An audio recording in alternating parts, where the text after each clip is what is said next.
Oh, Lisa's on the way up. Okay, we'll wait for Lisa to get here.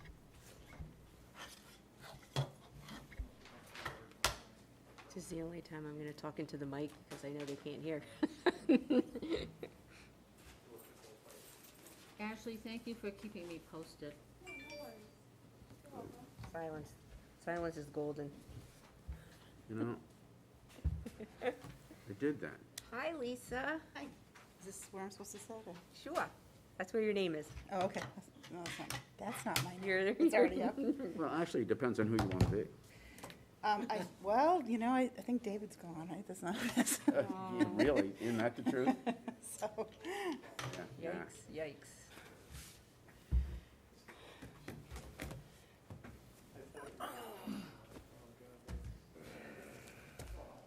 how you doing, Dean? I'm okay. How are you? You okay?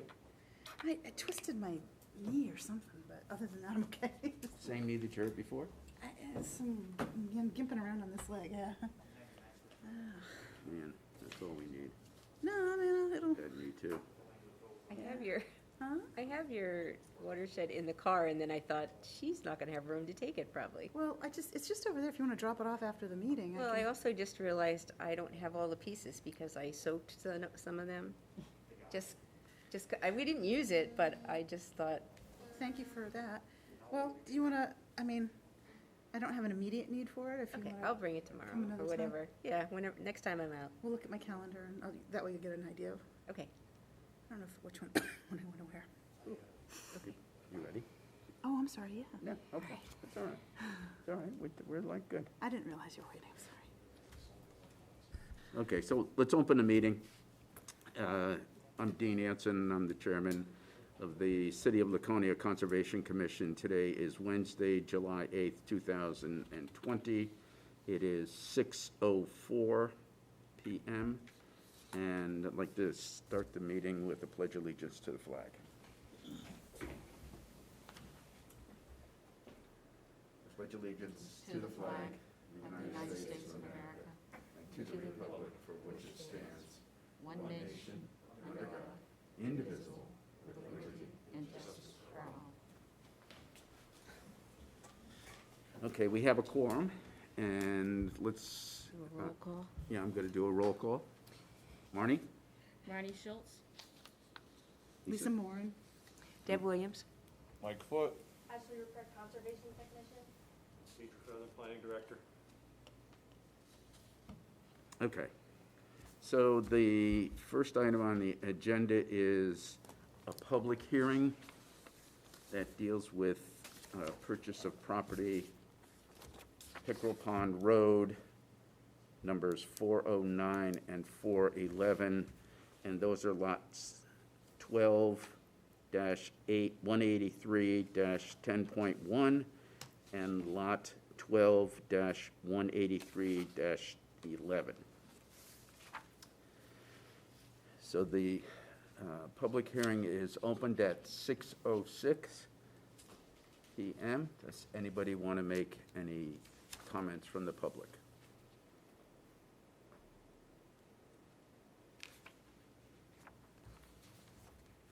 Okay. No comments from the public? Then I will close the public hearing at 6:06. And And I will make a motion in regards to the public hearing. I make a motion to have the Laconia Conservation Commission expend funds from the Conservation Fund to purchase property on Pickle Pond for public access and conservation purposes, specifically lots 12-183-10.1 and 12-183-11, not to exceed $250,000. And further, we encourage the city council and the city manager to execute this purchase. Does anyone want to second? anybody want to second the I motion? will second that. Okay. Mike Foot seconded the motion. Anybody have any comments on the motion? I think it's a great idea.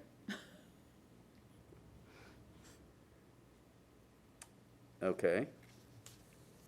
So let's take a vote. All in favor, say aye. Aye. Aye. Anybody opposed? Okay, passes unanimously. Thank you. Okay, so the next item on the agenda is the acceptance of the minutes from the previous meeting of March 4th, 2020. Does anybody have any comments on those minutes?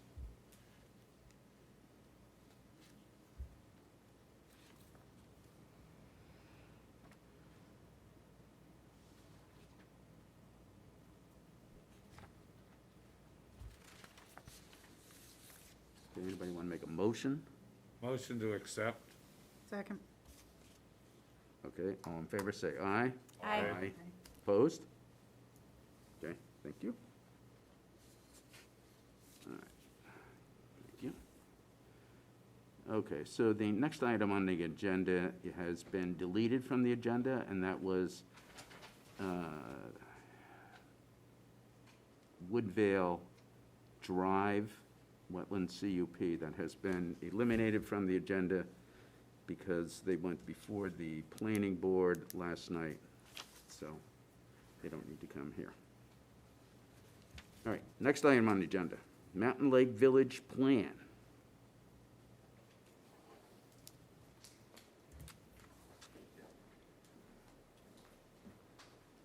This is the first time I've tried to talk with my mask on. If anybody can't hear me or anything, please let me know.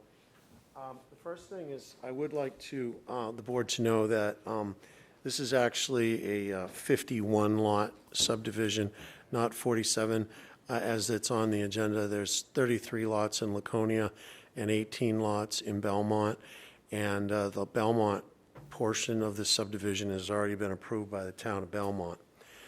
We're here before the board tonight because we've submitted the Laconia portion of Mountain Lake Village. Basically, this board has had a long history with this project, as I've been working on it for almost 20 years. Basically, what we're here tonight to discuss is 2 culverts that are going to be on the Laconia portion, and those culverts are shown on this plan of the circles, and the detail for the culverts is shown on the next 2 sheets after it with the impacts. One is 3,313 square feet and one is 663 square feet. There is also an impact in Belmont on the plan, but that is in Belmont, and Belmont has approved the subdivision. I'm going to let John Roque, my engineer, speak to the exact details of the culvert themselves. But I want to just go into a little bit of history. This board was visited by me on several occasions, and basically we had a wetlands and non-site specific omnibus permit for the Apple Ridge Apartment Project and Mountain Lake Village. And there were several stream crossings on the apartment side, and then there was these minor wetlands impacts that you see on the Mountain Lake Village side. And that permit was activated when the apartments were built, and that permit is active. And we came to the board at that time because the permit required us to deed about 52 acres of land out of the 107 to somebody, and we came to ask Laconia if they wanted it, and the Conservation Commission at that time voted no, they didn't want it. So I ended up giving it to Belmont, and there's a boundary line adjustment plan of the 50-some-odd acres that was given to the town of Belmont under a warranty deed with conservation restrictions that I've attached. So that property's actually been deeded to the town of Belmont and was done in 2013.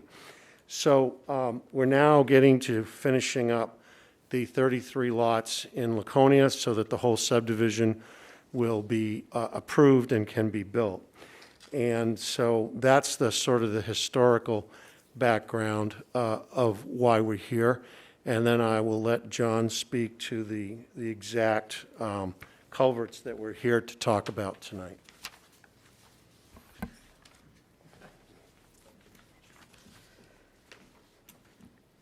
So anyway, this subdivision was originally designed by Steve Smith. It was all permitted with the state of New Hampshire, but, and the road layout that we have shown here is exactly the same, and it's exactly the same culverts that were on his plan. The reason why we had to update the plan is we went to a cluster subdivision in Laconia. It was quite a few more lots and quite a bit more road on, what Steve Smith had done originally. But these two crossing locations basically still have the same roadway layout, the same pipes, the same everything as what was approved by the wetland permit before. We needed to update the alteration of terrain to the new regulations because when Steve had done it, it was prior to 2009. So it was under the old alteration of terrain regulations, and that permit had expired, and once it's expired, you have to do it to the new rules. So what we've done is we've designed it to the new regulations. We're still waiting for our final site-specific soils map from Tom Sokolowski with TES Environmental to be able to finish our drainage report and make the AOT application. But that's where we're at right now. But we wanted to get in to see you guys and see if you had any questions, and now's the perfect time if there's anything that you see on the plan or have questions about. We're going to be making a couple modifications anyway to the plan to finalize it, so. Could you address? Oh, yeah, Ashley had emailed me today that the wetlands setback that's shown on everything is 30 feet yet, but that's because at the time it was 30 feet when Steve Smith had transferred all over his drawing files to me. I'll make the adjustment to the 50 feet on everything, so, and double check lot sizes and make sure everything works. Okay, thank you. So, John, I have a question regarding, there are two circles and the diagrams that follow. Yep. I don't know which one goes with which circle. The first one where it says Majestic View Drive, and it's Right. kind of this long, narrow one. Right. That's the one right off of Mile Hill Road.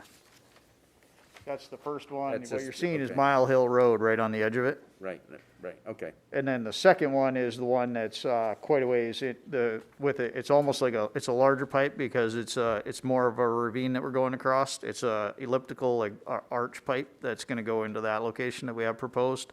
Okay. But obviously that goes through all the final permitting also, so. Thank And you. that's the one further down into the site on the master sheet. Okay, thank you.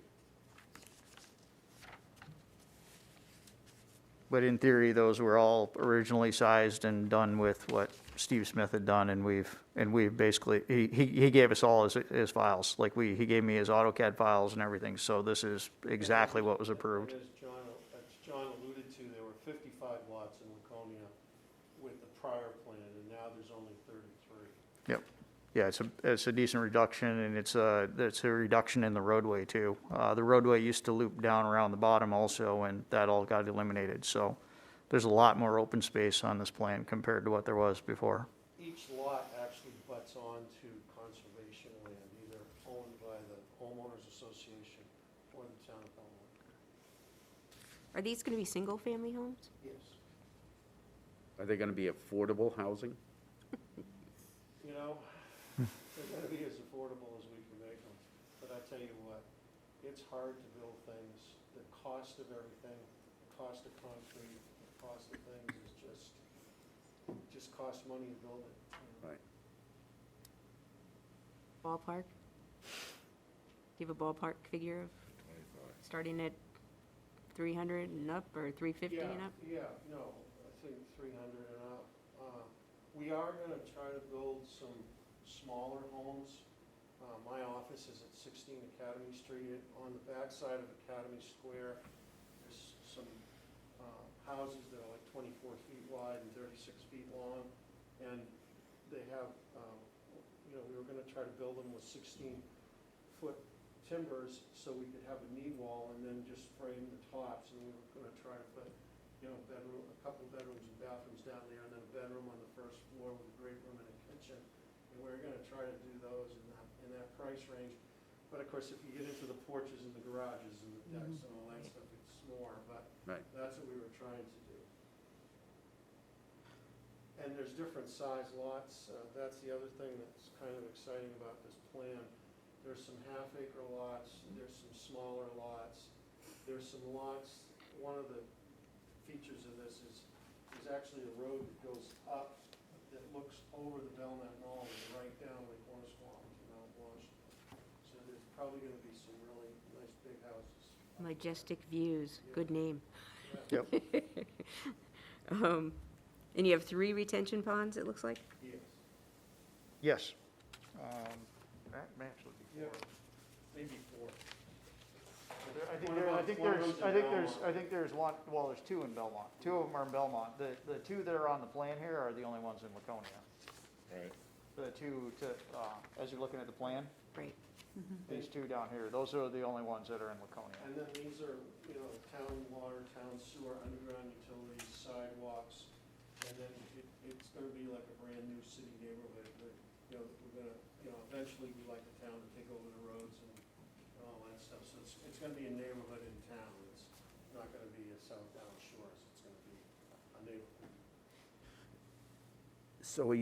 So you're gonna put in city water, city sewers just for the 33 lots on the No. Laconia side, or you're doing? No, the whole thing, Belmont, I got an extension of the water franchise, so Laconia will sell water to the people in Belmont. Okay, And there's gonna be an intermunicipal agreement between the two okay, municipalities. that makes sense, that makes sense. Do the houses that exist already on Mile Hill there, are they on sewer? Yeah, they are. I Okay. believe they are. Yeah, because the Okay. apartments are, and. Okay. Yeah. And Yeah, there's a the- water line there too. Didn't Yeah, realize that. the original tie-in is kind of in this area for Apple Ridge, like we had pumped up and right onto Mile Hill Road, so gravity's right past all those houses. I was one of the original partners of the Yep. Prescott Hill water tank, and that was for Briar Crest, the apartment project, and this project.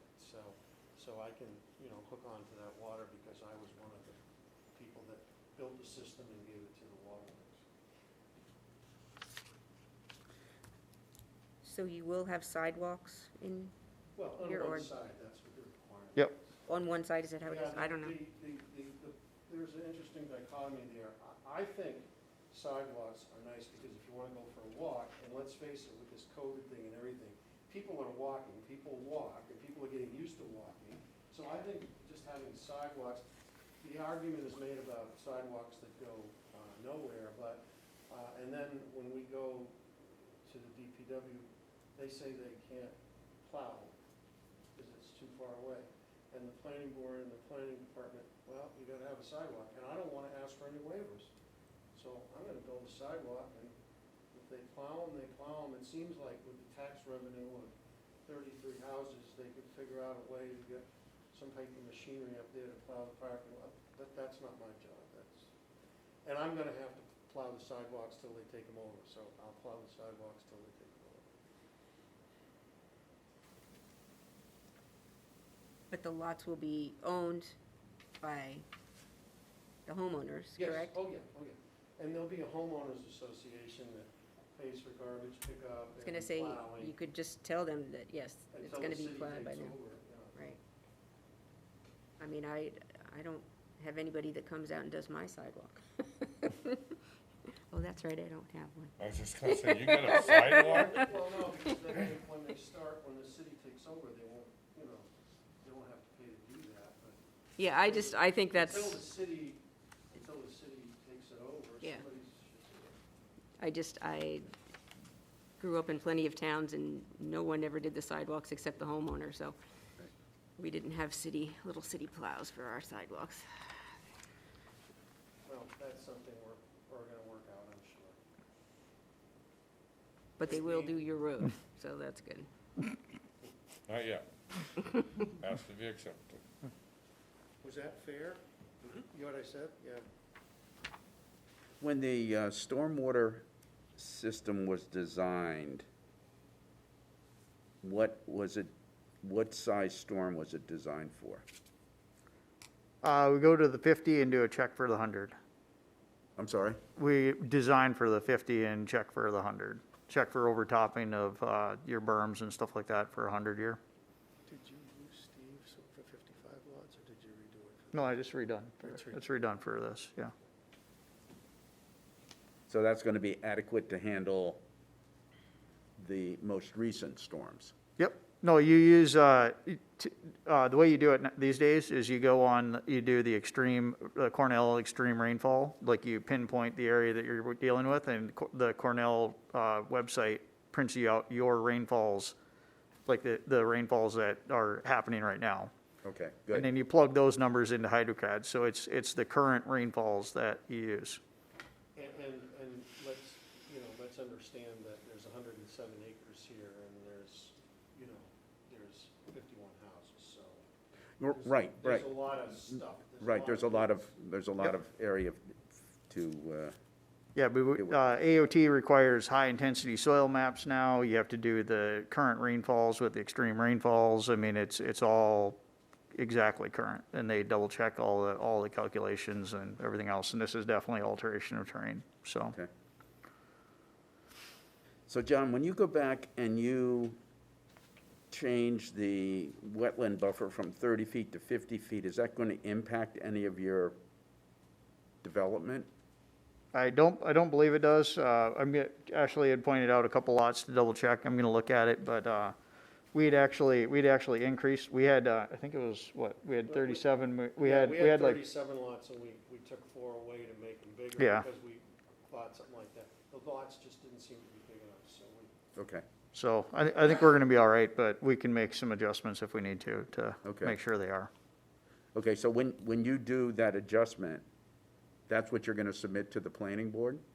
No, we submitted this to. It's submitted already, and I can make any adjustments that I need to, though. We have not gone to TRC yet. We submitted early to try to get some preliminary comments and get in front of you guys before we actually went to a TRC, Well, so. what we wanted to do is, unfortunately, the TRC meeting would have been today at 10 o'clock, and I didn't think it was fair to submit this last week and expect them on a holiday weekend to be ready. So what we did, in conjunction with the planning director, was we put off our TRC for like 5 weeks, till a week after the next submittal, to give all the departments plenty of time to evaluate the Good. plan.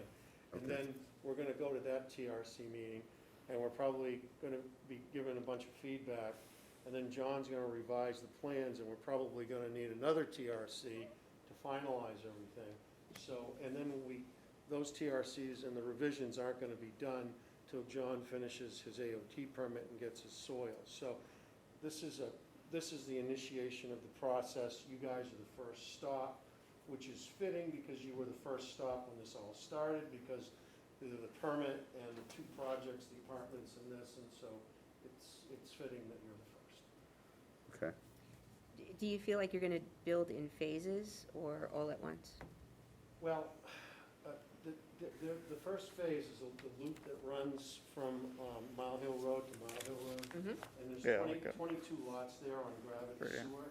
And the water comes down from the top road to the bottom road, which I've got to come down there anyway. So Yeah. those are definitely that's definitely gonna be the first road that gets built. Mhm. And then, obviously, when they're there, we'll probably clear the road site out, and as we start building, we'll just keep building we'll keep going out. Because once we finish that loop, there's a sewer pumping station down here that picks up all the other houses, that pumps it out to Mile Hill Road. So after that, we need help. Well, the gravity's to the pump station, and it pumps it. So the first houses you're going to build, are they the most expensive, or where are they in your price range? Well, there's some in Belmont. Some in Belmont which on are bigger half-acre lots. lots, which will probably be a little bit bigger houses, and then in Laconia, they're the smaller lots, and those will probably be the little bit more affordable ones. Going to do different styles? Yeah, Make it like a real neighborhood. that's what I wanted to do. I actually wanted a ball field, but they told me I couldn't have one. Why? Not enough. There wasn't enough room. Yeah, you've got, yeah. Too much slope, too. Yeah. There'd be a lot of reshaping things dramatically to get a big flat area. Right. Yeah, it looks like it because of all the. Okay, anybody else have any questions or comments?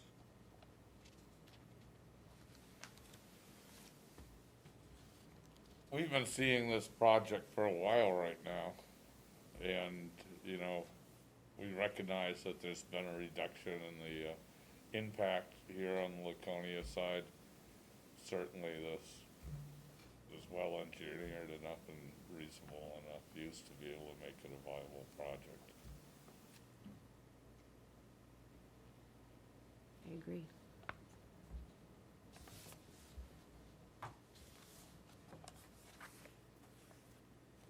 Anybody want to make a motion?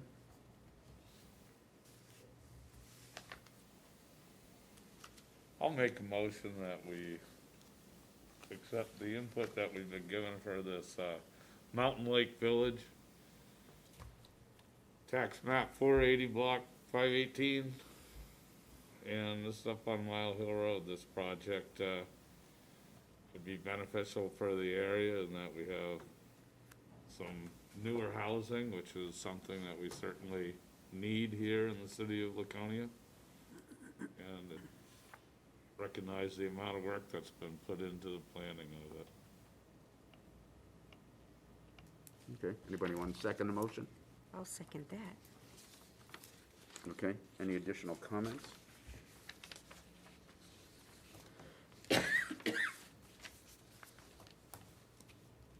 Okay.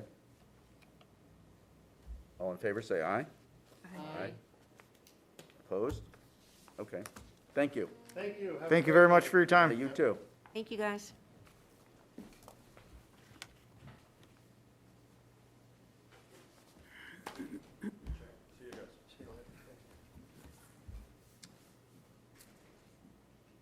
Okay, so the next item on the agenda is Ashley has listed the permit applications that have been submitted between March 16th and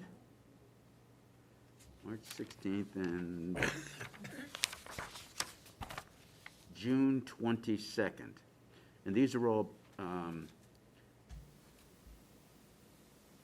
applications that I reviewed and signed off on behalf of the Conservation Commission.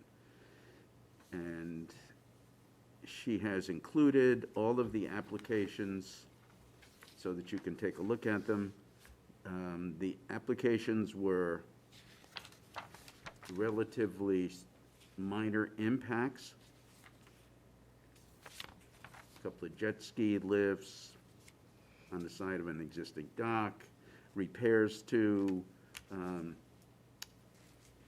dock damage from ice. So that's, So I had a question on the 250 Paugus Park Road and the 110 Franklin Street. They're both retaining walls that they're Right. replacing. mhm. So do they come to us, like, to find out about silt fencing or silt socks or anything when they do those kind of projects? Because that one they're like disturbing, the grass right next to it. They don't come to the city, but as a part of the conditions of approval, DES normally they have general conditions that they specify for anyone doing one of their projects, and typically they state that silt sock or erosion control or silt curtain in the water even is mandatory for when they're doing construction. And then are there any suggestions on plantings? Because both of those, it's just grass sloped right down to the edge. I didn't know if the city said, oh, and by the way, this is a best practice. Not saying that they have to, but at least giving them the suggestion of some waterfront landscaping. I mean, at the time of review, and when Dean comes in to review and sign, that would be the time to provide any sort of commentary on suggestions for plantings, and certainly the following of BMPs and erosion controls are stipulated in their general conditions.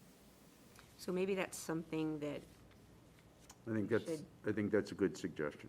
I do know with their recent rule change that they are a lot more strict on replacing retaining walls. It seems like they want you to go through, or rather than installing a new retaining wall, can you, do plantings to prevent erosion? If you can't do plantings, can you install a large riprap? If you can't do that, okay. then Well, now these you are- can Install a retaining wall, but yeah, these are these all were replacement. just down to a beach, so, I mean, it wasn't like it was Right. the water, so that's one thing. But it certainly would be easy enough for us to, have a pamphlet or, that we could just hand over to the, with suggestions about, how to keep the geese off your lawn. And I think that on 250, you can see they have a low fence, and Right. my interpretation was that was to keep the geese off. I don't know if it would be effective, but Right. I would think that they would. I thought it was to Fly keep over a people hump. from walking over there because there was some rebar that was sticking out. They got But it. it could be the geese, you're right. But I think plantings, suggested plantings is a good idea.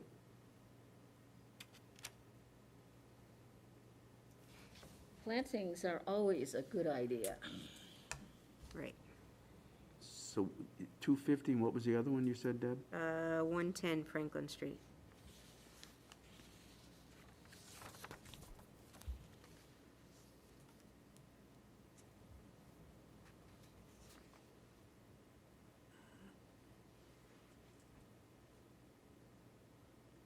Plantings don't need to be replaced as often either. They get better.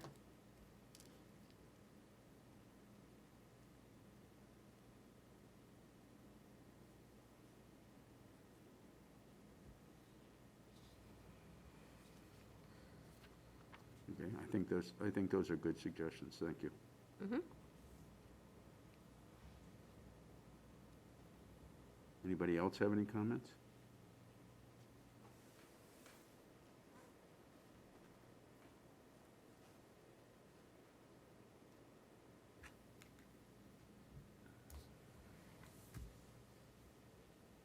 Any other comments?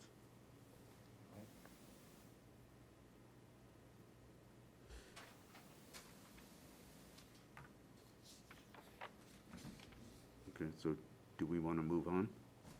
Yes. Okay. Okay, so the next item is old business, and it is the Pickle Pond property, the one that we Just bought. that we just, Sorry. that we just approved the purchase of. And,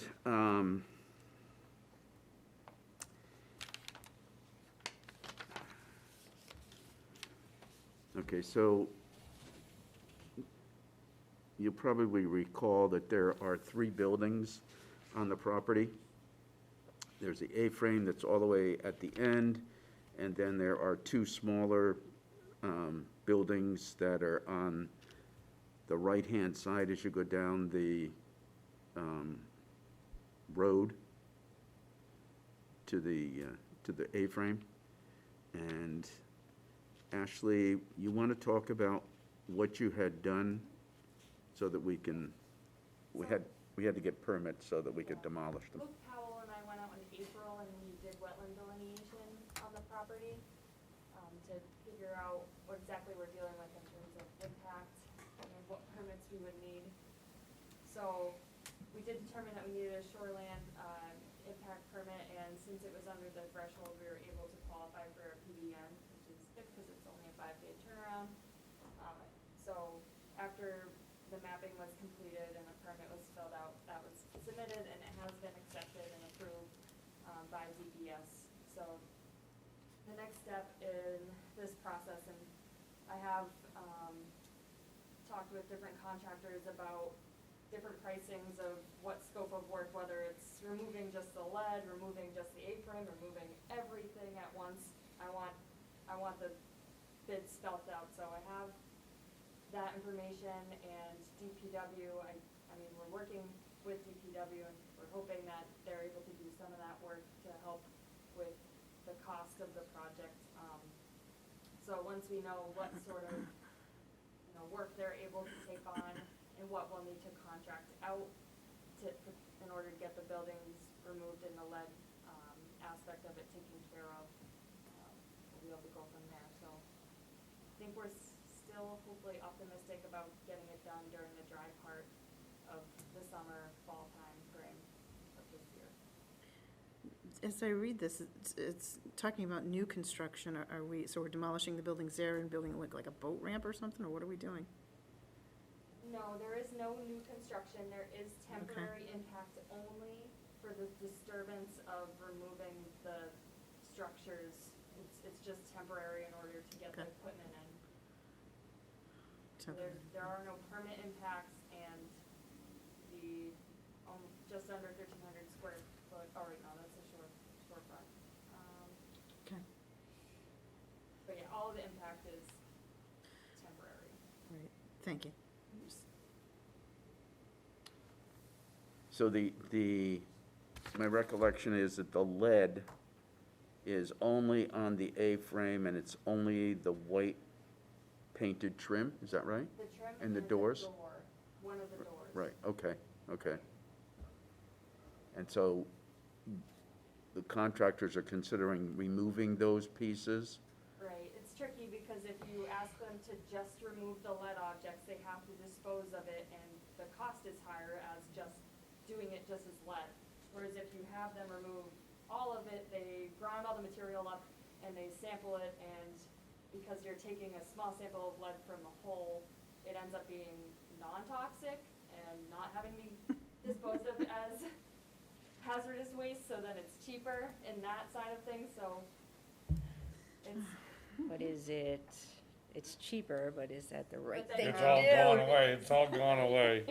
Yeah. No, that's an allowable way of doing it, is to. you. No, wait a I don't think minute. No, if you remove the portion that has lead paint on it and dispose of it as lead paint, then Small fortune. and that would be less expensive than demolishing the entire building and treating all of it as lead-based. Well, I think what Deb is saying, it's the ethics of just grinding it up and hiding it, as opposed to Right. getting rid of the Right. lead items appropriately. No, wait a minute. So there are two options here. One option is to take the entire building, I to understand. demolish it and dispose of it as lead containing. No, she said if you took the whole thing and Right. ground it up, Lead is a naturally occurring metal, so. Right. If they take a sample and it's so low that it's not then it's not considered hazardous. hazardous anymore. Right. Then they wouldn't need to contain it all and treat the entire apron and the two sheds all as being lead hazardous. They would dispose of it differently. Right. It's based on the concentration of the lead in all the material. Yes. Right. Nice flat areas. Really nice flat area. So what I would prefer is to see us remove the lead-containing material and dispose of it as lead-containing material, and then take the rest of the building down. That's what I would prefer. But I don't know how the costs compare. I can swallow my ethics and just get rid of it. I've been trained by the best. But we also need to set an example. Right.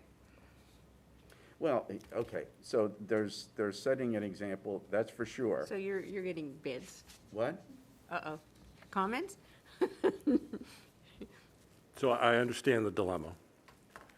But we're also serving the taxpayers. And the reality is that if we don't do it the absolute cheapest way, which may be more objectionable to some people, it probably won't get done at all. I mean, that's the reality of it. That's the trade-off. That's the And I worst don't, possible. I'm not trying to threaten or anything like that. I'm just saying, we've got a very limited budget. We want to do it. This is the cheapest way to do it and get it done this year, as opposed to, I don't know when we would. 12th of never. Yeah. I don't have the numbers in front of me at this moment, but it depends on what scope we're able to get DPW to take on, especially, right now, Bike Week is still supposed to be happening in August, so that throws another rut. They might not be able to pull resources from assisting with dealing with that. So the more they can help out, the cheaper it'd be, but if not, then I think, don't quote me on this, I wanna say it was $4,600 for all 3 buildings to be removed A fine from our deal. lowest bidding contractor. So, And what was the cost of removing the lead-containing material Oh, and shoot. then demolishing the rest of the building? So it'd be maybe two contractors. One would take, The cost would be more because you're mobilizing twice. wait, I guess what I'm curious as well, what's the cost of doing it that way? Of doing it. Of in just 2 taking the lead, different days, or taking the lead out, taking the of lead just items. taking the lead items. I thought, and I have to double check my numbers because I don't have the spreadsheet in front of me because I was writing down all the bids, but I want to say they had said 1,200 just for the lead, not for the A-frame, not for the sheds, just for the lead. 3 times. So So, I guess I'm just wondering how ethical, how much do we want to stick to our ethics in terms of, is that something we have in our budget? I was gonna say, how much money do we have? Because I'm serious, I mean, Hi, Wes. oh, perfect timing, Wes. Oh, good. We're talking about Ethics. Pickle Pond. And, Pickle Pond, there are those 3 buildings. The A-frame has white trim and 1 door that have lead-based paint on them. So Ashley has been working with contractors to get prices to either demolish the whole A-frame, and when you crunch up all the material, the concentration of lead is low enough so you don't have to dispose of that big pile of material as lead-based paint. On the other hand, you could remove the lead-based paint portion, dispose of that as lead-based paint, and then drop the rest of the structure, and, that doesn't contain lead. But it would cost more. It would cost more. So my argument is ethically, we should be an example of how you should treat lead-based paint items, and then the city has a position of, because it's taxpayer money, ultimately, we should be more concerned with the bottom line for the taxpayers if there's a way to remove everything that is still within legal limits. And so that's why we're saying, well, how much does it cost to do just the door and the trim, which is all that's lead, and pay for it out of the conservation district, Right. Conservation Commission funds. Well, when you compare apples to grapefruit, all I can say is go for the apples. Meaning just crunch it up and dispose of it? Absolutely. Hallelujah. I will tell you that this is the business I used to be in, of doing this kind of thing, and helping clients walk through this kind of a decision. And, it is, the relative amount of lead is very low, once you drop the whole thing and crunch it all up. Maybe absolutely nothing. And, it is a way that people, and I don't believe that dilution is the solution to pollution, but that's what we're talking about. And I'm not gonna, I guess I'm Yankee enough that I can certainly understand it, and I'm not gonna stand here pounding on the table that we insist to try to persuade everybody else to do it the other way, but I'm glad we had the discussion. Well, I think what I would like to see is, I would like Ashley to assemble the numbers of what it's gonna cost for the next meeting, because we're not gonna do this before the next meeting, right?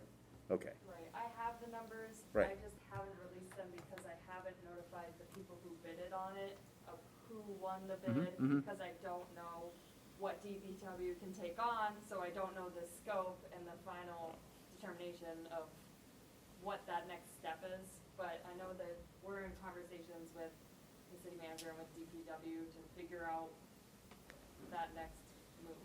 So once I have that, I can share that and notify the bidders and go from there. okay, so we could review it in non-public session next meeting. And I guess the question I have is, whose budget is the money coming out of? Is it coming out of the Conservation Commission fund, or is it gonna come from Probably should. the city? It's gonna be coming out of the planning department's budget. Okay, You don't have enough. Oh, not yet. Yeah, not yet. You don't need to do this in non-public, this is, Well, in terms of naming the contractors and what their prices were, we might not want that to be public information. I think once we have the next step in that has to be. plan, we can, Yeah, they're- and we award the bid to them, it's public information. Yeah, for it's them. gotta be. So, Right, but what I'm saying are we is, gonna award it before we talk about it? I think we should, I can't tell you prices without telling you who's doing it, like Right. definitively, they're tied together, so. And where does the ground up stuff go? goes to a That's good landfill. question. goes to the landfill, In our city or somewhere else? goes to, it goes to a landfill. Not in, It's not gonna be mulch or Right, whatever, it's going into a landfill. If it was hazardous, I mean, they have to create a manifest, and that manifest follows the waste until its final destination and lays to rest with it. But if it's all ground up and it's no longer toxic, they don't necessarily track everywhere it goes. so, I just didn't know where it goes. Right. so, The contractor would know that. Right above the aquafil. Field. so wait a minute, I can shed some light on this. If we treat the lead-based material separately, and it is determined to be a hazardous material, then the city of Laconia is responsible for that hazardous material forever. And the downside of that, and I've had clients that this happened to, in the event that the landfill that hazardous material goes into becomes a federal Superfund site or some other kind of a hazardous, You know, then the city of Laconia is still on the hook financially to be responsible for a portion of the cost of cleaning it up. On perpetuity, forever, maybe longer. okay. Get rid of it. So that's, Thanks. so that, I mean, that's just another part of the decision-making process. Thank you for the information. Okay, so do we want, so you want to, Dean, you want to award the contract before our next meeting? No, not necessarily. Okay, No, Then- no, it's fine to review the cost figures. We can figure out a way of saying what the various cost figures are without revealing company names, that's fine. Right. You know, but Okay. if we're in a position to award a bid before that, I don't think that we would be, but we'll be all right. okay, I don't see any need to do anything in non-public concerning this. okay, I just didn't want to divulge the Yep. names of the companies and what they Yeah, bid, no, so that, that's right. Yep. just trying to, okay, so we're going to table a decision on what we want to do here until we get the numbers and see how significant a difference there is in cost between disposal of it as hazardous material and non-hazardous material. Just to be clear, Chairman, since it's coming out of my budget, I'm the one that's awarding the bid. I mean, We're just making comments. well, you're an important part of the decision-making process, don't get me wrong, but you don't need to vote or anything like that. Right, right. Okay, so how do people feel about that approach? Do we want to even wait, or do we want to just say, let the planning department make the decision? Let the planning department make the decision. We've hired professionals. Yeah. We get paid good money. They watch for It's their budget. our community there. Okay. If we don't have the money to contribute to getting rid of the lead-based products ourselves, then I don't think we have a choice. Right. So, I think they're better suited to make the decision. yeah, Okay, yeah. all right, so somebody want to make a motion, or do we need a motion? Okay, I think we need to. That we table it or whatever. It's not a decision that's up to us totally. so do you want to table it, or do you want to just let the planning department make the decision? Let the planning department make the decision. Okay, In our appreciation that they allowed us the chance to have input. okay. So, With our condolences. okay, anybody want to second that motion? I will. Okay, is there any further discussion? Okay, all in favor, say aye. Right? Aye. So wait a minute, did everybody vote? Yes. Deb, did you vote? Sure. Okay. Hard to read lips. What? Sorry. Every lip's a mess. That's why we Okay. we have to do the hand thing. Right. We were supposed to do Thank that you. anyway. Thank you.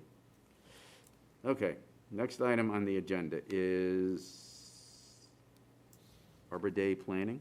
I think we missed it. By about 2 months. We did, I left a lot of older things on the agenda just from, we haven't met since March. That's okay. So I wanted to give an update. I mean, I've been shooting you guys emails throughout this whole time, but I wanted to leave a few things on from when we had last spoke. What was so we had decided on our calendar, like different events. What would we be up to now, do you know? I don't know. That's, I mean, it's kind of a moot point because we can't really have, unless we do it online, yeah, so. unfortunately, not much gathering going to be happening. Well, it does give us an opportunity to really be cemented in for next year. Right. Right. Okay, so the one thing we can report under Arbor Day is that Lisa provided us with a redbud tree to plant up at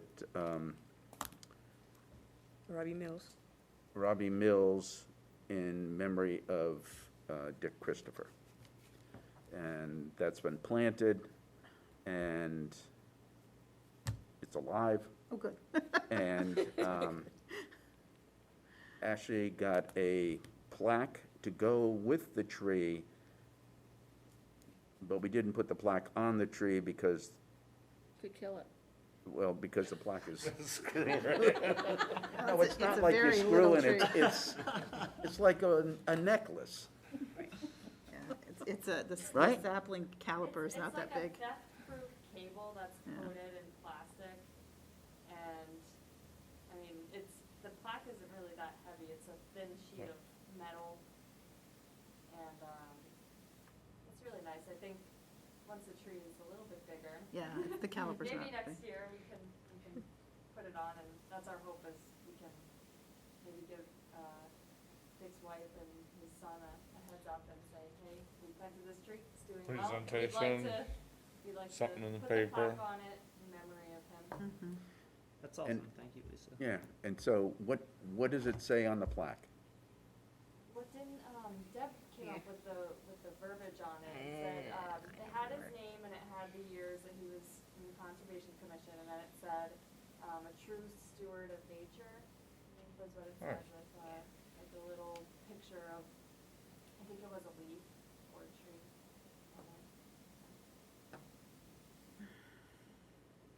Well done. Yeah, so that's in place, and it's outside the center field fence at Robbie Mills. So there's a flagpole there, and this is near the flagpole, so it's a good location. It's a good location.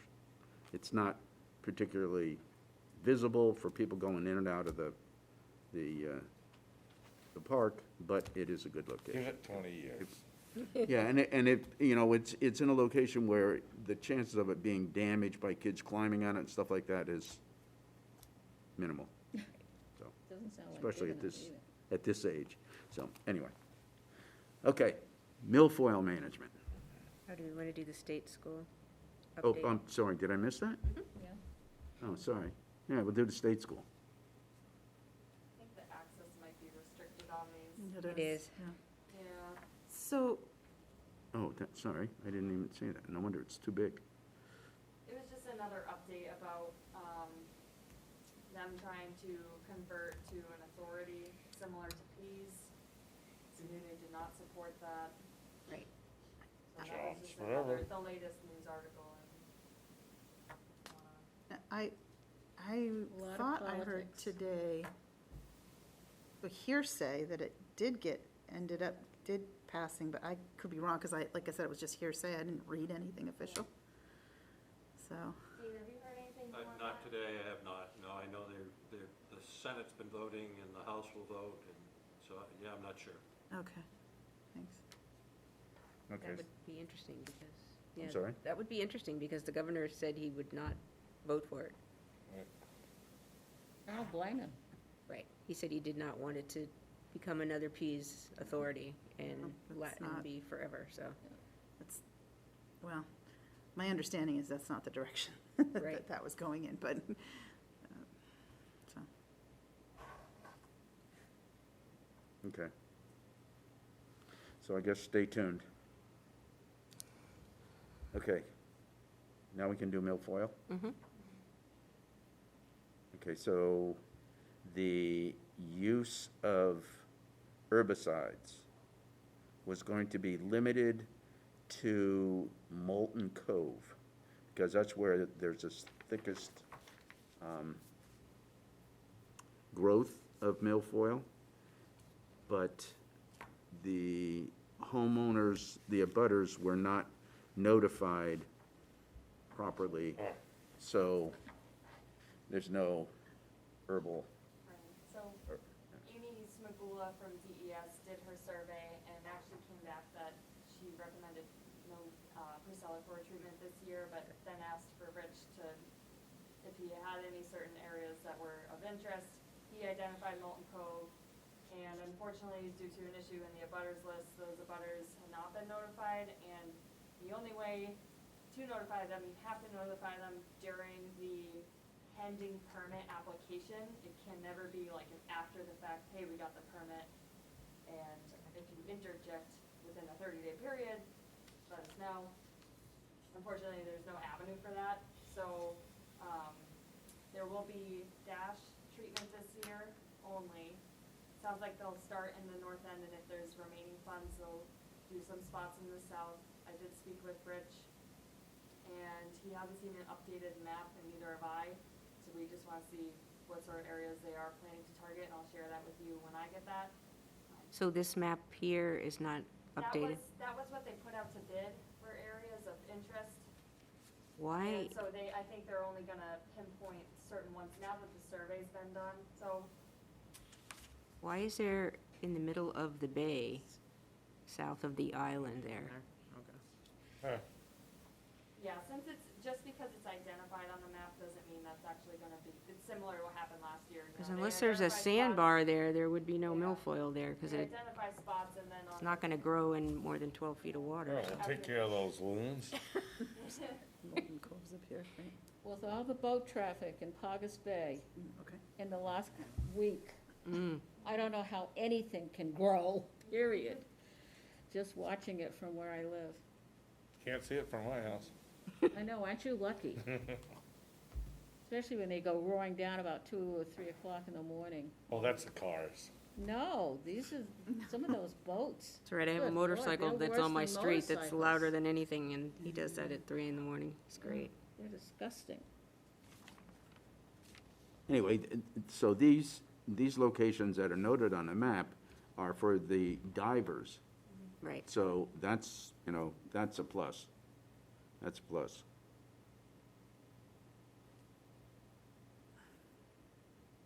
And I think that Rich Tilton is doing an excellent job of coordinating this whole milfoil process in Paugus Bay. He's How's doing he- an excellent job. How's he doing with this fundraising? Because the last discussion we had when he came in personally was to talk about fundraising. I don't know,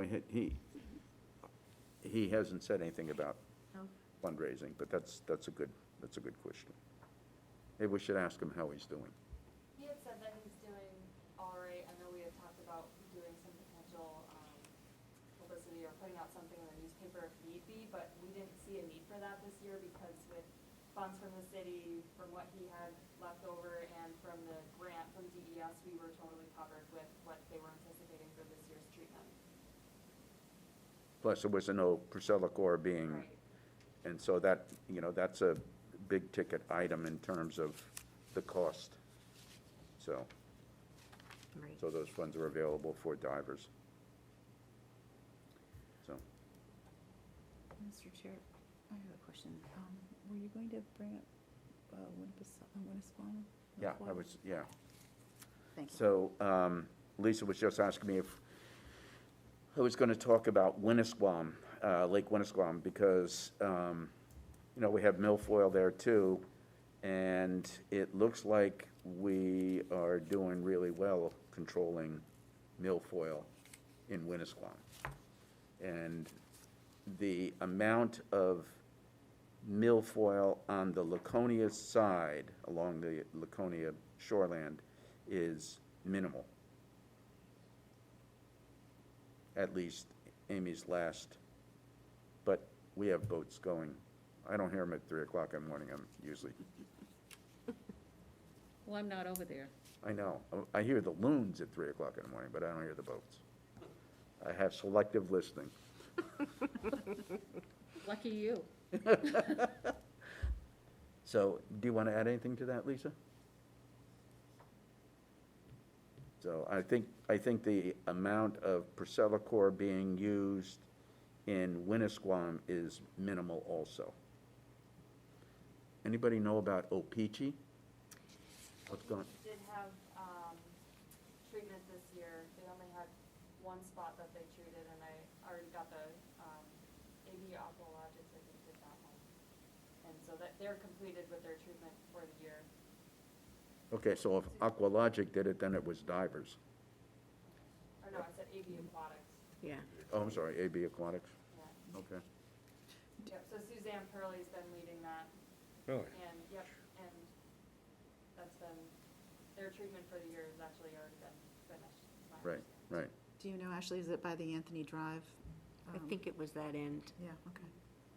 Yeah, I'm not sure exactly what area that they treated. Yeah.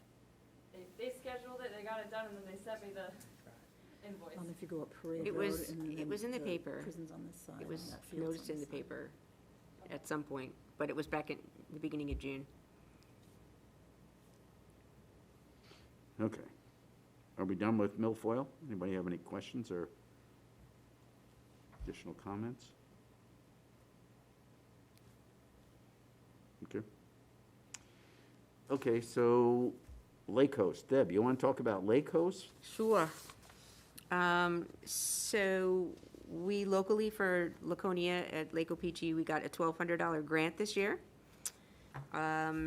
which basically boils down to 10 hours a week for 12 weeks is what we're doing. I'm actually working on the boat ramp this year for since my other summer job got COVIDed out. So I'm there from 8 till 1 on Saturdays and Sundays. It's going well. We still could use volunteers for our in-kind time. But yeah, I haven't seen many weeds. I mean, it's a relatively clean ramp. We don't usually find, I usually find more on the trailers after the boats have been launched that have come in from other places or whatever, so. But yeah, it's been okay. 4th of July was a little crazy. I left at 12. I didn't stay till 1. When the people started pouring in to set up camp for the day, then I was like, yep, I'm out of here. But, yeah, we're doing well, so. So we could use more volunteers. I go over every once in a while. Oh, What? I haven't seen you in a while. Hi. Hi. And I had a friend of mine whose daughter was going to go to a program, and she's out of Laconia school system, and she was looking at a program or a camp for exactly the type of testing and stuff we do, and she was going to pay for it. But now it got COVIDed out, Right. and so I ought to give you the contact number for her afterwards. Yes, because we're still looking for a few people that might want to work at Says- Winnisquam Ramp. too. Says she lives right in Laconia, she's a smart young lady, and, What's her name, do you know offhand? yeah, Leilani McMath. She, like a senior? She could be. So, yeah, so we also do, and it's not done under the Conservation Commission, it's done under the Winnisquam Watershed Network. We're doing the Fish and Game Ramp over on Water Street. That's a zoo. Yeah. A Oh, zoo. yeah, that's, absolutely. You know, that we could do, we have people that are there for 8 Thursday? hours, and they'll do Yep. 50 boats. Thursday, Friday, Saturday, Sunday, they are there, so. So if you give Deb the information, then we can submit it, and it's an arduous process to get the people approved. Arduous. Not through us, but, yeah, that would be good. Yeah, I'll have to work on that, because I had thought about it. Okay, I'll send you something on an email. good. So what we need is, we need her telephone number, her name, and her email address. Yeah, I'll have to get that, because I got no contacts. Okay, okay. So if anybody wants to volunteer at Opeachy, you can go down there anytime. You know, you don't have to go on Saturday and Sunday. You just want to go and sit there for a couple of hours, then if you let either Deb or me know when you went, I actually have volunteer forms that you can take with you to yeah. and fill you out. I know some of you have shirts. I do. You have a shirt, and you have a shirt. So that's really, besides the boating forms, that's really all you need, which I didn't bring boating forms. I should have brought boating I forms. have them in my car. Okay. So if you need them, I have them in my car. I can give them to But you. I'll give you one, too. Yeah, OPG isn't hard because it's, it's pretty calm and quiet. And the Mostly kayaks. So, And people, essentially, almost everybody knows what we're doing, why we're there. They know we're looking for invasive species, they're cooperative, right? they're cooperative. I have to say, I've met more people already this year in the 2 weeks that I've worked that did not know what I was doing. So that's kind of interesting. Then that's a difference between Opeachy and Winnisquam, Well, because Winnisquam, Yeah. I mean, Winnisquam has a lot of big boats that come in every weekend, same people. So they are more aware. I read a report today that if you ever meet a person from Lake Champlain or a boat that's coming in, have them take it to the car wash, because they have another new species of flea up there. They had the spiny water flea, and now they have the hooked water flea. And that comes in on people's fishing equipment and everything else, so they're just inundated with everything. It's just awful, awful. I talked to someone the other day who said they were up there and they hadn't planned on going to a beach or anything, but they had their boat and they were on someone else's boat, someone that was up there, they were house guests, and their son just happened to put his foot down, on the sand and cut his foot right away Oh, because of the zebra muscle. mussels that Yeah, are up those there. sharp. Yep. Oh. They leave all of their Really dead sharp. shells all over the beaches, and you have to have water shoes now everywhere you go. Wow. So we don't want that. Okay. So that's Lake Coast. Okay, so tributary sampling. Ashley and I are trying to set it up so that we can go out and start doing the tributaries for Paugus Bay. We didn't do them last year. So, We got all of the equipment calibrated from DES, so it's ready to go. I did a little webinar training with Michelle, can't remember her last name right now. Tremblay? Tremblay? No, started to see, but, or Condone or something. But she helped explain the technique and, was able to set me up with a scheduled visit where I dropped off the equipment and then 2 hours later she pinged me and I picked it up, so she made sure it's all calibrated, we have the right solutions, nothing's expired, we have stuff from, that was a couple of years old. There will be no, well, as of right now, no August Bay water sampling until social distancing is no longer an issue because the boat is very small and there's 3 of us That's true. and I could not keep 6 feet away. Got So, water skis. yeah. Get my paddleboard with the hose and all the equipment. Yeah, that'd be fun. But yeah, hopefully we can get some VRAP samples this year. Start out with that. I did fill out the form and submitted it to CBS. That's what that attachment is there. The locations that I used were locations based off of the prior year's samples. There were a couple that I didn't put on there that hadn't been used for like a decade, and I couldn't even find where they used to be, the GPS coordinates tied to them, so. Okay. So we're trying to coordinate with, Winnisquam Watershed Network has a woman, Lisa Eggleston, who, she and I have done the tributaries for Winnisquam in the past, and Lisa and Ashley and I are gonna go out, because there are a couple of tributary locations in Laconia. We're gonna go, and that'll give Ashley an opportunity to use the meters, and for Lisa and I to get refreshed on using We them. go to Ahern Park? You should. Well, actually, that's a different item on the Different agenda here. subject. Okay, we're not there yet. We're not there yet, that's, yeah, so, okay.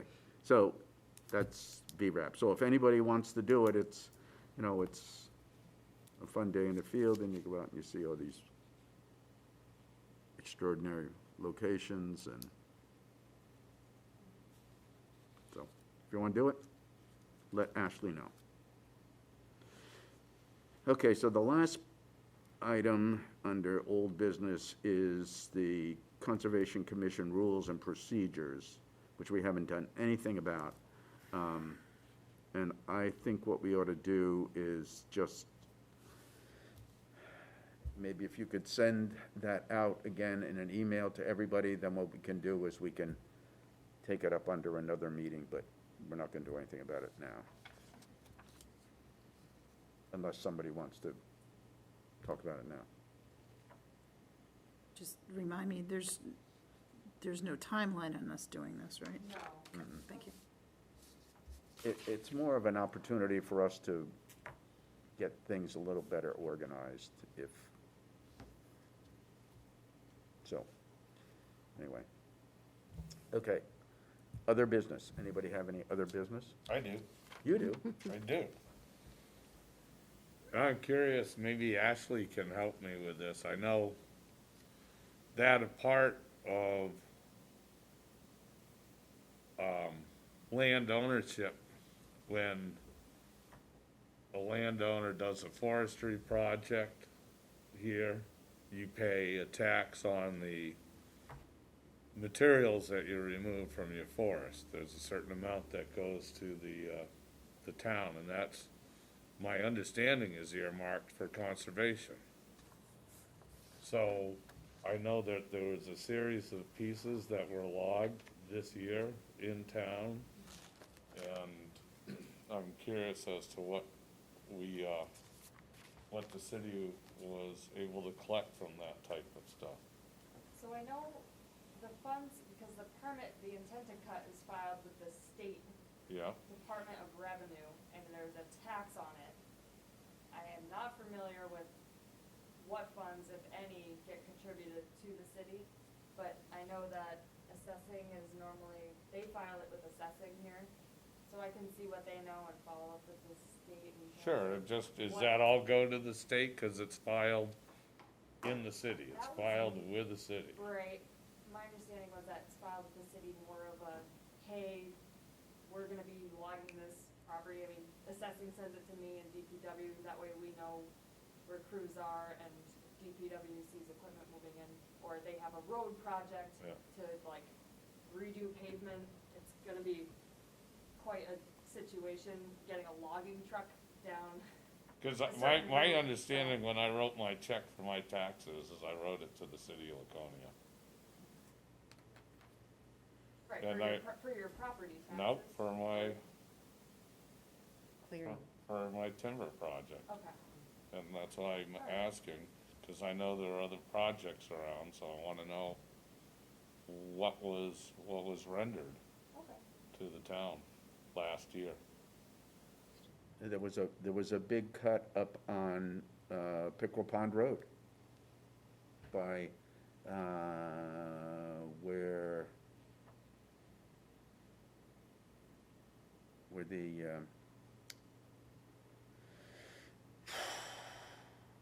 heron rookery was. Is, And that I was didn't know by, they cut there, but certainly was- there's stuff that on was- White Oaks, there's stuff in the Weirs. but that one on Pickle Pond Road was Mrs.,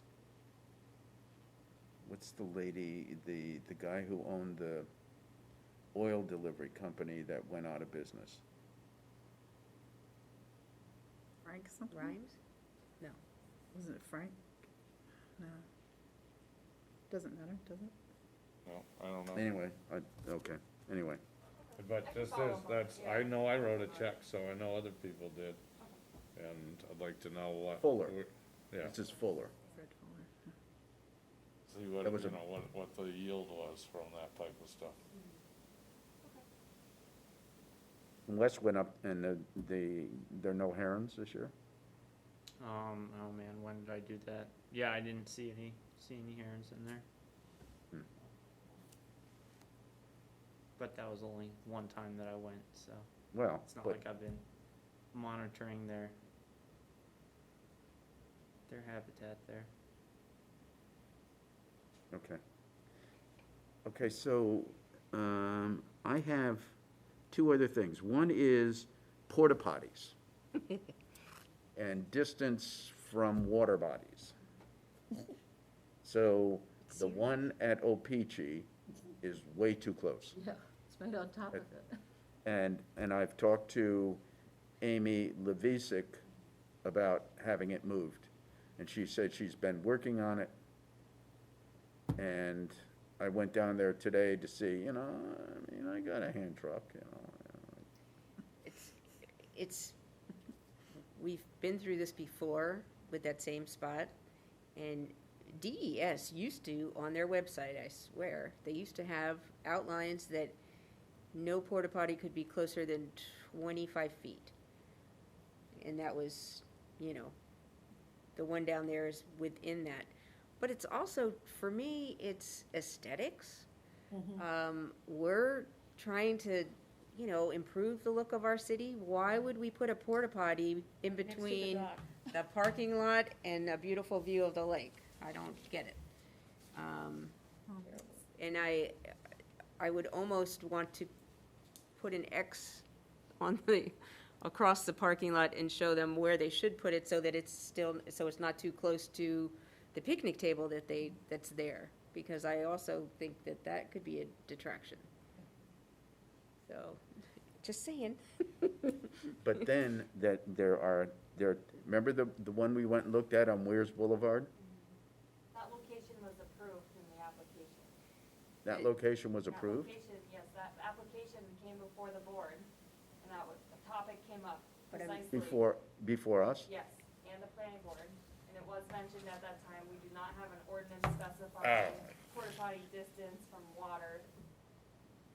I now looked But it at their did come up. plans today, and at least that is on the other side of the garbage pad, and like there's something in There's between a it. rain garden between. There, sort of, kinda, but there's a, their enclosure for their dumpsters Mhm. is in between too. But, it's interesting that I can't find that information on DES site anymore, so. I haven't seen anything either, I can Yeah. look into it, certainly. But it's something we could do ourselves. Well, I think when the Barton Motel application came before us, did we note where they had their porta potty? Did we see where they had it and make comments on that? I don't I think, didn't see one indicated on those No. plans. Well, if they're gonna do a major construction there, they're gonna have a porta potty. So maybe we can pull the plans out, take a look at it, and has it been approved? Yes, Is it a- well, yes. So it's been approved by the planning board, it's a go, they can do it anytime they want. Correct. they're actually selling the apartments already. That's disgusting, too. Yep, it's Okay, already online. That is- So can we still make a comment, write them a letter and say, please, when you locate your porta potty, put it on the upland side? I'll be doing BMP well, actually, that one's shoreline, so it won't be, but we can certainly make a point to let John Roki is doing that application, so we can let John know that we would prefer to not have it near the water body or Mhm. close. The other thing that we could do for future, we do have that checklist. I don't know if it gets distributed, but we do have this checklist of items that will potentially could be discussed when an applicant brings a plan for us for discussion. Things that might come up, I think, is like, the use of rain gardens and impervious surface concerns and all these, do you have that checklist? I have not seen. So I think we need to, it existed at one time, but I think maybe we need to go back and to draft one. Yeah, That the Conservation Commission thought we did have it. needs to draft a checklist if we no longer have it in the files. We need to draft a new checklist, and that could be an item that's included on there for contractors, developers, that, in your construction site plans and any, I don't know how you want to word this, because I guess homeowners associations can put porta potties too, but whatever, just, our concerns about locations. Yeah, I think that's a good idea. I I think we should go stronger, though. I think Whatever. I don't know how we make an ordinance for the city or try to put an ordinance through, but if it's through the planning board or whatever, whether the city adopts, a rule that says you have to be so many feet from the water for an outhouse or a porta potty. I mean, Well, it should be common sense. Well, but. Yeah, but that's That's the that's problem. uncommon sense.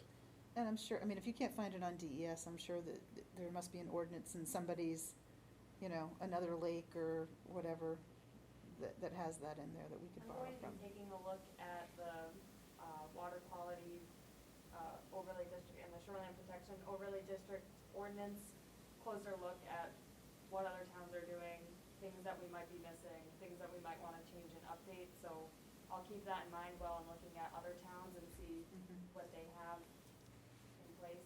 Thank you. Good. Thank you, Good. yeah. That'd be good.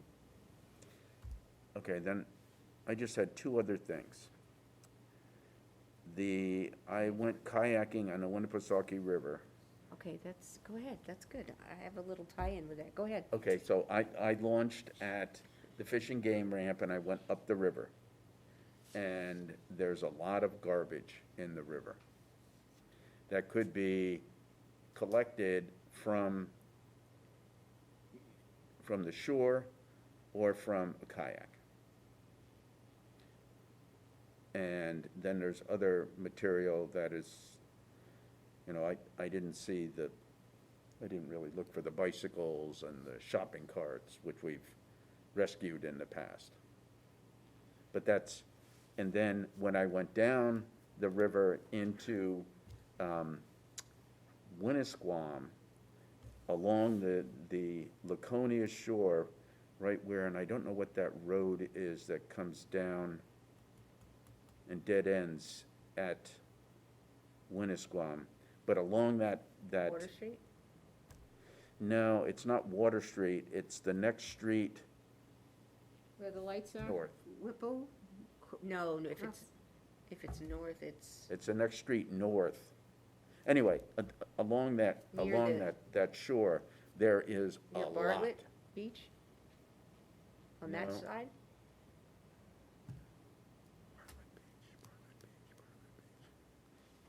Whatever. Okay, so you go out the river, and when you get to the lake, you go to the right, and you go up there along that shore, and there is a lot, because there must be the prevailing wind comes across the river and drives the stuff up there, so there's a lot of debris Talking there. about Fenton Ave.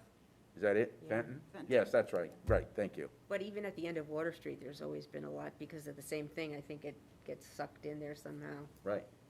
Yeah. So, I think we could do the cleanup either from, just wading in the water and picking the stuff up, or from a kayak, some of the stuff is too big to pick up with a kayak. Yeah, it's dangerous. Right. So this is probably the worst time to talk about a cleanup, though, because no one wants to be touching anything. That's the only problem.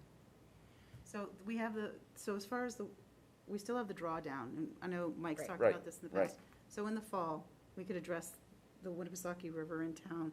Right. In drawdown. As far as the beach stuff, maybe that's something we talk with Winnisquam Watershed Network about, or, I don't know. If you don't mind, can I jump on? Mhm. There's other trash problems. I'm on one of the Facebook pages, you're from Laconia when, tying in with all the theft, and then along the WOW Trail on the shore side. Some homeowners, some people just organized themselves on Facebook and went down and cleaned up a lot of that stuff, and there were needles down there, and bike tires, and mattresses, and just everything down there, and the citizens just organized themselves to clean it up, and, because lots of people were looking for their kids' bikes too. So, I'm just saying, there's lots of places, and people are angry enough that you probably could get some help. And I insisted I don't know, who am I? I'm just another person on the Facebook page, but I insisted they coordinate with the police, and they did. So, Especially with needles, yeah. well, but you just, the other concern was, is it homeless people, and you don't want a bunch of people who think they're gonna do good and pick up the trash, be confronted with somebody who's. Right. That's my trash. Well, it's my home, you know what I mean? Right. So, I'm just saying, maybe a Facebook campaign, if you wanna look at cleaning up certain sections or whatever you might find. And there's several Facebook pages devoted to Laconia only. So, I didn't mean to jump on what you were saying. No, that's No, that's all right. No, my question about the river was, I've had several kayakers talk about being able to go down the Winnipesaukee River all the way to to Winnisquam. And there is the portage in on the bottom side of the dam, but would there ever be any way we could do a portage out on the north side? Above the dam, Above upstream, the dam. upstream of the Yeah, dam. Yeah. I just think that Well, would there's be, that fence that's along, I know. I mean, it would be a long portage, but, because it's pretty steep, the banks are pretty steep there, Sort of the guy wanted to build a lock. right. yeah. It's just an idea. It's a good idea. Franklin's doing a lot Yep. in their city for kayaking and water sports. Just kind of a cool idea. Well, there is a little bridge there at Gold Street. Isn't there a little man bridge there? Yeah, there is. Depending upon what the access was there. They certainly wouldn't want you going below that and getting involved with the dam. Right.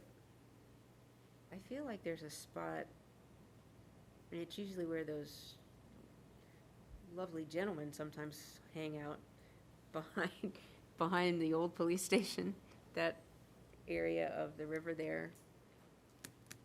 I even thought there was a gate there for some reason. Oh, police station, oh, yeah. There is a pretty fence there now, The Media like a One, wrought iron fence or something. Media One building you're talking about. Right. Because there's a bench there and a couple, like an area there, but I haven't looked to actually see how hard it would be to, There's really not a place to put in until you get all the way up by like the train bridge. And then at that point, you might as well be at like the Messer Street boat launch. right.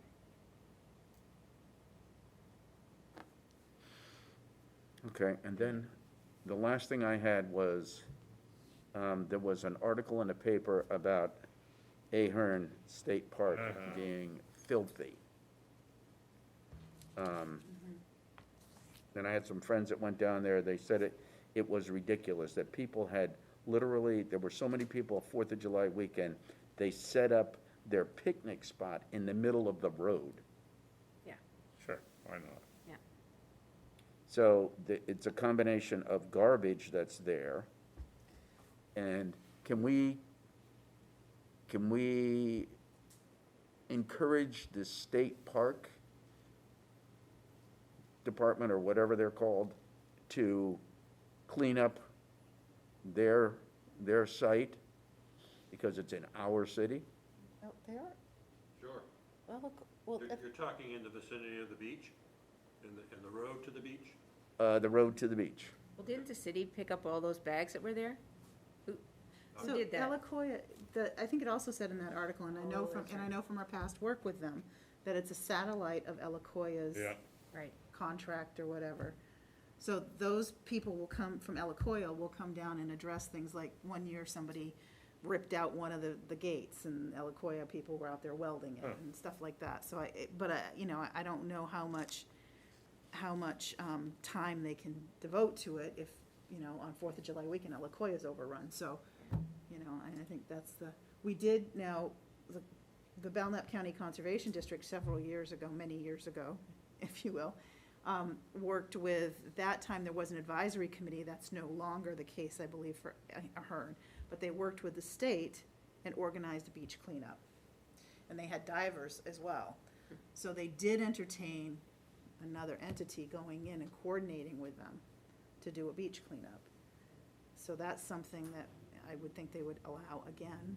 Yeah, because, I don't think Alacoya has the personnel to spend a lot of time at Ahern either. It's a problem. It's a problem with the fish and game ramp also.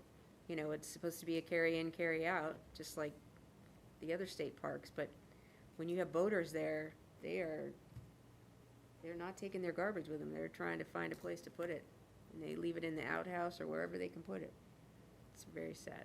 And actually, the lake host, Yeah. Deb, in this case, just taken a garbage bag and walked around the Fish and Game parking lot and, just picked up the garbage and took it away. Where So- did you dump it? Hmm? I was just asking her if she had, if she did it on At her my own. house. Well, that's what, no, Yeah. My garbage can. well, no, that's what I was And asking, so, Dean took one too. yeah, so, Yeah. so But basically. I mean, we've always done that when we've been down there. Yeah. We've always taken a garbage bag and I mean, for our own use too. But, you know, invariably, there's people that are like, oh, can't we put your, can we use your garbage bag? You know, and it's like, Sure, can you take it away in your car? Yeah, Would you like for me to reach out to the state on behalf of the commission? Yes, sure, please. that'd be lovely. And, because what they do, and I don't know whether the state does this or the people do it, they take black plastic garbage bags and tie them to the fence so, down at Ahern. And they, people put garbage in, which is great, but nobody comes and picks up the bags. yeah. So then, We gotta get back to Massachusetts, we don't have time for that. You know, one of the other things that was brought up on this Facebook, the pages that I follow, I think, and maybe it was even in the newspaper, I'm sorry, my memory's faulty, but it says like, it's time that they made that a monitored park. That there should be a paid attendant at that park. And I don't know if we want to suggest that in the letter Ashley is going to put out, because then that's, oh my God, we're spending taxpayers' money, but I'm just saying, that was, so we should sell that park. It'll be cheaper if we sell that's it. what I'm wondering. If we make it cost money, that's gonna be. It is so out of the way, somebody should be there. For safety. Well, it was full on, I went by the Opeachy ramp after Deb had left, and the parking lot was so full, I could barely get in to turn around to get out. So, but, But they were, this is a different, not that it's not busy anyway, but you figure they limited the people that could go to the weirs. So they did their research that for people to find Ahern, Yeah. I was like, what, it's full? I was shocked to hear that, but they're doing their research. They're finding there's little spots. I mean, Ahern gets pretty full on a nice weekend. Local people, yeah. Yeah. Well, and I think. I actually don't think it's people from Massachusetts in this case at all. This New weekend it York. was. As far as Ahern Connecticut. goes. This weekend they said it was 50-50, so, Really? yeah. I see more Massachusetts cars in Southdown than I do in New Hampshire cars right now. Yeah. So maybe, if I could, Mr. Chair, so maybe a discussion on illegal dumping of trash is something we might want to bring up another time, like if, if we have any input into that, or. I mean, the cheapest way to do it would be to set up a camera and just get license plate numbers or. that's what Southdown had to do. They had a dump site just for Southdown, and people came in with mattresses and Yeah. couches and just It was- left them it and was left. Amazing. Yeah. And it was just for Southdown, and Long Bay used it as much as anybody. But that happens all the time.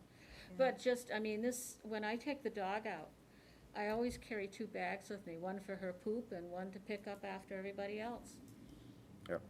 And they had a bunch of fireworks down there, and they just leave all the crap around, so. It is discouraging. Well, I think it's, so the good news is we have all these people that are coming to our city to holiday or vacation or whatever they're doing. And now the question is, how can we get them to be respectful and take their trash with them? Responsible. Oh, responsibility? Oh, that's so overrated. Anyway, okay, so anybody have anything else? Adjourn. Well, we have a staff report, we don't want to make Ashley. Are you gonna cut me off? It's a big moment. She's been waiting months. All day, yeah, I was gonna say months for this. She's been messing us, she's doing riot It's been a act bad now. day. All right. Wait. Better be good, Ashley. What do we pay our taxpayer money for? At the last meeting, we did discuss the Stafford Oil project with Steve Smith. I Yep. know not all of you were here, but there has been a modification. There was a wash bay that was not in the wetland buffer, but was kind of just outside of it. They have moved that outside, like further towards the road on the property. Other than that, not really any significant modifications have been made. And the commission at the time that Steve came in did not really have any, alterations that that you guys had requested at that time. So I just wanted to confirm, since they are planning to move towards the TRC today and are planning to move to planning board next month, is there any further review or commentary that you want to make on that application at this time? I have the most recent. I will take it, and I will do it and bring it back to you, so I don't tie up everybody else. Is that okay? Okay. Having reviewed it, I can Yeah, see we that went- that's Yeah. fairly reasonable. There was no stormwater treatment Yeah. existing, and they have 2 different stormwater treatment systems going in. So it should be a pretty significant improvement to the site. And this is the one that's over by the gas station on Union Avenue. And a Or couple Fourth of, and Street. the, and the crappy buildings right Yeah. next to it. I love that building. So Take a picture Victorian. soon. What? Take a picture soon. Okay, so if everyone's okay with. I love the design of the porch coming, sloping into the house. Okay, all right. I'm sorry. That was the first thing I had. I just wanted to give an update and let you guys know that Dean and I have walked some of the conservation easements. We have a few left, so we've walked Harrington, Aqua, Bonham, and Wilkins. We still have Charland, Fuller, and Taylor Homes remaining. So we do hope to get those done in the next, I sent out a letter and said sometime before the end of August. So since they were not responsive, I'm just gonna send another, Charland and Fuller have not been responsive just yet, so I'm gonna send another, hey, we got this on the books and we'll schedule it, and if you are interested. Is there still a Charlene Industries? I'm not sure, but I I- just know that all the easements are named from like the original person Yeah. who we were able to get them from, so I just kept the names. Yep, no, I don't know that Yeah, that it's off exists Roller anymore. Coaster Road- I know where it Roller is. Coaster Road. Yep, so those will be doing pretty shortly here. So if anyone has any interest. Anybody wants to go for a walk in the woods? You come up to the roller coaster, I'll walk that with you. Okay. We did the hardest one. Aqua Vista. Oh, that's up and down and next to those, Yeah. next to the road and everything Yeah. else. There were no major violations or anything, any dumping going on. There was a little spot in, the Wilkins area where there was some, lawn debris that they had kind of put into the easement area. I've reached out to them. They're planning to move that, or, planning to discuss, a different location, I think, for that. And, And as well- they had a salt shed there that was, Yeah. we asked them to move.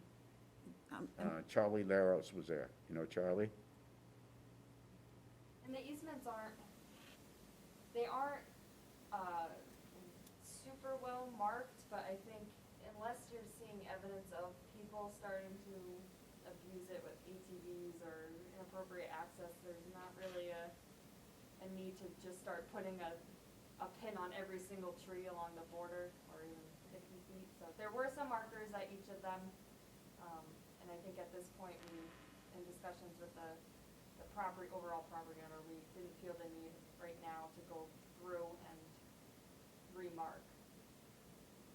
And the Harrington property was sold to Ward Bird. Right, Ward Bird Ian. and his son. I thought it was Ian Bird. Yeah, Woodward and his son, Ian. Yeah. And we walked through and they were very cooperative and They must have done a big forestry project over there. the neighbor did. But, well, Bob, logged it, cause the neighbor Yeah. was doing logging, and the easiest way was to go through that property, so, Go they through. did Harrington. So those are- timber harvest, yep, compliant with the forestry plan for the property. And I believe they will be updating that plan as it expires this year. I just wanna thank Deb and Dean for their awesome watershed video that, it was, they had a lot of fun. Yeah, we did have a Belknap Mills does the kids in the park activity, and the kids are not meeting in the park because of coronavirus, and so we were looking at a different activity to do that parents could do at home with their kids, and it'd be pretty inclusive, so we found this neat little activity through PBS Kids, and I filmed them. It's a little crooked, but it is on the website, and it made it into the Laconia links, so. Yep. Oh, Oh, God. yeah. I had to take some coloring away from Dean. He kept eating it. Oh. Is that why he still blooms? That's it, that's it. And that's really all I got right now. Okay. You don't have anything for me? I think, just the rules and procedures out to everybody so that we can Great. start doing that. When do we want to have the next meeting? I mean, it's kind of telltale that we went months and everything Right, kept so on track, the but, schedule for the year still has the first and third Wednesdays, but given coronavirus, we are only really having them on a as-needed right. basis So, when there's applications to vote on. But so why don't we do that? So why don't we let's just Like August See. 5th? So I'll keep everyone up to date like I Yeah. have been. I normally send out, hey, everyone, there's supposed to be a meeting. I'll let you know if there's not, and then, a couple days prior, 5 days prior, I say, okay, there's nothing here for you guys to review. Right. It'll be canceled. Next meeting is Good. Okay, August. Yeah, that sounds good. okay. So when in August? The 5th, I thought. Are you, The you're not first or going third? anywhere. Are you going somewhere? Are you supposed to No. go somewhere? I was. Where were you supposed to go? Quebec. The 5th, right. Yeah, the next meeting is July 22nd. So if we get any applications, between now and, say, 15th, 16th, then get the agenda ready, then we'll have the 22nd. If not, it'll be the 5th, after that, the 19th, so on and so forth. But just stay posted. Okay. Okay, Marnie. Adjourn, please. Second. All those in favor? Any comments? All in favor, say aye. Aye. Opposed? Okay. Thank you, thank you, thank I you, was thank gonna you. give that back to her. I don't He'll give you a voting sheet if you want to wait outside.